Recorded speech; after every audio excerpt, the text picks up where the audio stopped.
Hello guys, isang magandang araw sa inyong lahat. Gagawa tayo ngayon ng video kung paano gamitin ang analog multi-tester. So sa video na to ay malalaman nyo kung paano ang basic na paggamit ng multi-tester. So guys, simulan na natin ang video na ito. Ang multi-tester raw is a tool that measures multiple electrical properties. Ang ibig sabihin, ang multi-tester, ito ang sumusukat sa mga property ng mga components. If ever may sira or wala. Ito ay ayon sa kung ano ang tugma na sukat ng kanyang electrical properties. So ngayon, bago tayo mag-test, ay ituturo ko muna kung ano yung mga basic parts ng analog multi-tester. So ayan, nakikita nyo yung pinipihit ko, yan ay selector. So yan yung itutuon mo kung anong component ang iyong ititest. If ever na kailangan ng alternating current, dyan sa pula. Tapos pag mga battery naman, gumamit tayo ng DCB or direct current voltage. So ayan, yan, pipihit-pihitin mo lang yan. Tapos kung ohms naman, ayan, pakanan sa baba. Ayan. Ayan, yan yung selector. So remember guys, selector yang pinipihit ko na yan. Ayan. Pwede mong pipihit-pihitin yan, depende sa kung ano ang iyong ititest. Ayan, naiikot yan. Kitang-kita. Tapos, ito namang dalawa, ito yung tinatawag na test probe. Ayan. Negative test probe pag kulay itim. Ayan. Yan yung negative test probe. At itong pula, ito yung positive test probe. Diyan naman sa screen, ay makikita nyo maraming numero. Yan. Yan yung needle. Tapos itong bilog na nasa ibaba ng needle. Yan. Yan yung knob. Infinity knob. Tapos yung mga number na, it's either kung ano ang gagamitin mo na panukat. Ayan, may maraming numero dyan. 2K, 1K. So, mamimili ka kung saan mo isi-set. Ayan. Ayan. So, ang dami dyan. Lahat yan ay kapaki-pakinabang. So, ayan. Lagay natin siya sa buzzer. Ayan. Yan namang buzzer, tutunog yan kapag nagpang-abot ang dulo ng dalawang test probe. Ayan. Ayan. Tutunog yan pag nakaset siya sa buzzer. Yan niya, oh. Ayan, natunog yan. If ever na yan yung itutuon nyo na selector sa buzzer. Buzzer yan guys. Remember, yan ay buzzer. So, pag pumunta naman tayo sa ohms, ayan, naka 10k ohms. Ayan, pipitik yan. Ayan.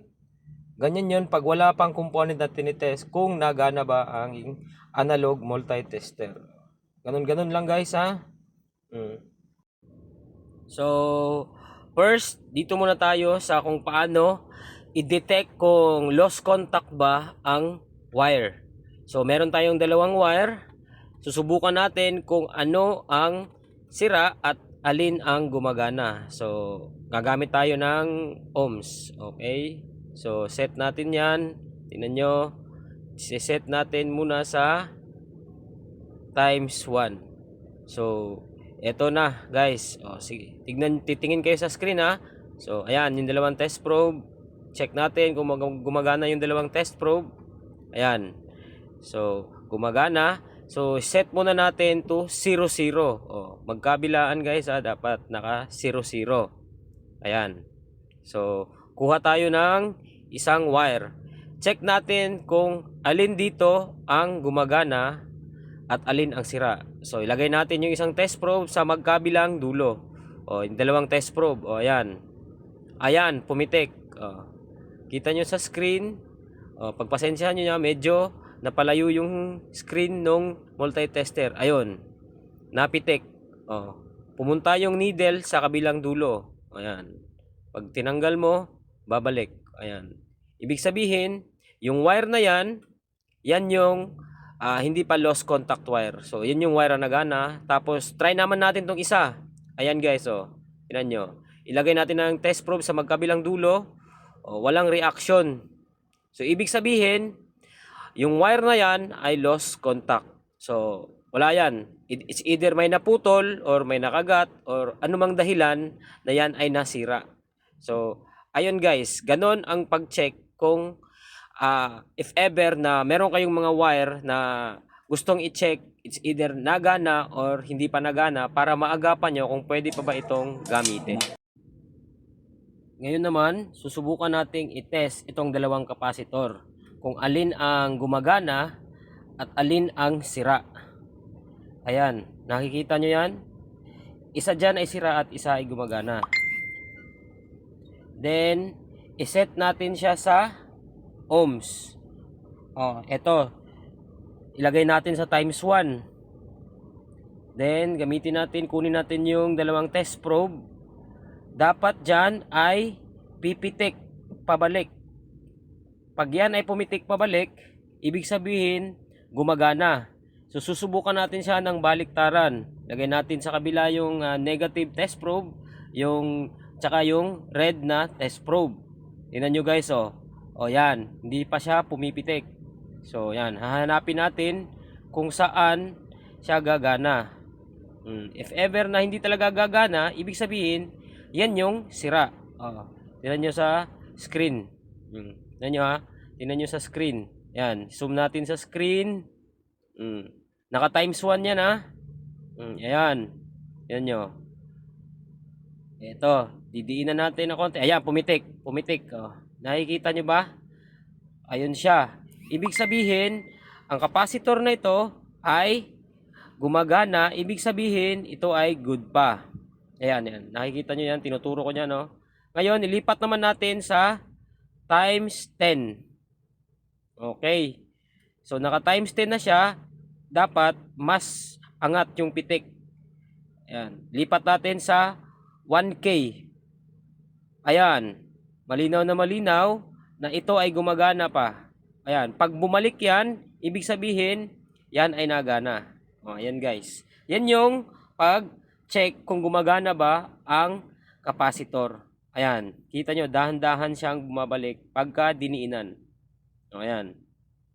Okay, gets? Siguro naman gets na. So, ayun. Ganun lang pag-check ng kapasitor na good. Ngayon, kukuha naman tayo ng isa. Ayan. Ayan guys. Kailangan baliktaran para malaman natin kung talaga bang gumagana. Ayun. Kitang-kita nyo sa screen. Ayan. Pag pumitik yan, tapos hindi bumalik yung needle, ibig sabihin, sira ang kapasitor. Ayan Ayan. So, ang ibig sabihin yan, dahil hindi bumalik, habang dinidiinan ko ng test probe, yung kapasitor, yun ay sira. So, NG na ang kapasitor na yun. Ngayon naman, ang ititest natin, itong outlet na ito, kung ano ang voltahe na kanyang mapuproduce. Ayan. So, ayan 240 volts ayon sa nakasulat. So, always check na kailangan may set siya ng tama. So, gagamitin natin ay AC voltage. So, ayan. Ayan. So, itutuon natin siya sa 250 volts. So, ayan. Dapat naka-zero. Okay, ayan. Yung needle dapat nakatuon sa 0. Ayan. Kailangan i-calibrate na naka-zero para tukma ang ating pag-test. Ayan. Ilalagay natin sa magkabilang dulo. Ayan, pumitik na yung needle. Tapos basahin, doon magbase sa 250 na nakaset. So ayan, naka 240. 240 Klarong-klaro na ang pag-read ay 240. Yung voltahe na pinoproduce ng outlet. Okay, ngayon naman sa panghuli, ang ating ititest ay battery. So, when we say battery, ang gagamit tayo ng DC voltage. Ayan. So, dalawang battery ititest natin, isang maliit tsaka isang malaki. So, always remember na pag nag-test tayo ng DCB ay iset natin sa pinakamataas, which is the 1000. Ayan. Kasi may tendency na pagka hindi ginamit yung pinakamataas ay masira ang ating tester. Ayan So, tuon nyo sa 1,000 muna kung hindi nyo alam kung ano ang voltahe na inyong sinusukat. So ayan. So napaka-importante na alam nyo kung saan yung positive at negative ng battery. Kasi pagka hindi nyo alam, baliktad ang reading niyan. So yung needle imbis na paangat pa kanan, pakaliwa. Ayan. O, pagpasensya nyo na yung bata, nakikialam. O, ayan. So ayan, pagka baliktad, yung needle pupunta yan sa pakaliwa. So ayan. Ayan guys, oh, ayan. Tingnan nyo. Yung needle, tutukan yung maigi, papunta pakaliwa. So ang tendency niyan, nakakasira ng tester. Ayan. So, baliktarin nyo, ilagay nyo yung positive sa positive, tapos yung negative naman sa negative. Ayan. Umangat. So, yan yung tama. Kaya dapat, ganyan yung nakasanayan nyo guys na always remember na pag positive sa positive, pag negative sa negative. Ayan, ganyan lang. Kita nyo? Tapos, tuon natin muna. Babaan natin. Lagay natin sa 10. Ayan. Ganyan-ganyan lang. Kapitik-pitik. Ganyan pagka nagtitest tayo ng battery. So, again, always remember na ilagay sa pinakamataas na numero kung hindi kayo sigurado or kung hindi nyo alam kung anong voltahe ng tinitest nyo. To make sure na hindi masira at maiwasan ang pagkasira ng multi-tester. Ayan.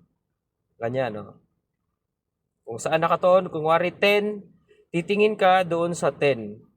Yung reading nyo, yung pagbasa, ganun-ganon. Kagaya ng dati kanina, kung saan nakatuon yung selector, doon kayo magre-read. Ayan. Parang preview na lang to nung kanina, yung mga previews nating tines, ganun-ganon lang. Ayan. So, 10, so nasa 10 volts ang reading nun. Ayan. So, yung battery na yan, 12 volts. Ayan. Pero natira na lang, 10 volts. Ayan. Masyado nang mahaba, kasi nga, pinapahaba. Ayan. Ayan, diin-diin lang, Tinan nyo. Ayan, Kukukuko lang yan, Diin pa. Sige, diin pa. Ayan, Guys, ayan, Ayan, Ginawang panandaan. Ayan. Ayan, diin pa din. Sige, ayan, Shake, shake, shake, shake, shake, shake. Ayan, shake, shake, shake. Kupal. Ayan, guys, subukan naman natin itong malaking battery. So, ano ba? Ito. Natapos na natin yung maliit. Ayan. Gaya lang dun ng maliit. Ganun din. Set sa pinakamataas. To make sure na hindi masira yung tester. Ayan. Diin-diin na konti. Ayan, tutok. Ganon. Kaltukan mo pa. Sige. Ayan. Ayan. Tapos tingin sa screen. If nagana. Ayan. Positive to positive. Then, sabay naman sa itim. Negative to negative. Ganon-ganon lang ang pag-test ng battery. Ayan. Ayan. Pag hindi napitik yan, ibig sabihin mali. Adjust natin. Pababaan. Ayan. Lagay sa 250, 50 or 10. Ganon-ganon. Tapos, sa pag-reading, dapat tugma doon sa nakaset sa selector. Ayan. So, ganon-ganon lang Huwag kalimutan na lamang ang may alam. Ayan. Yan stick na yan. Ayan. Ginamit pa pang tinga yan. Yan guys. Kaya lagi niyong tandaan na ang tester ay napaka-pakipakinabang. Lalo na sa ating mga aspiring na electrician or anumang purpose na paggagamitan nito regarding sa ating mga trabaho ay kailangan maalam tayo sa paggamit nito. Okay. So yun guys, sana meron kayong natutunan sa kung paano gamitin ang analog multi-tester. Yung tinuro ko ngayon, yun yung mga basic na tinitest or yun yung basic na paggamit ng analog multi-tester. So maraming salamat sa pagpanood ng aking video at sana'y marami kayong natutunan sa video na ito. See ya! Bye-bye!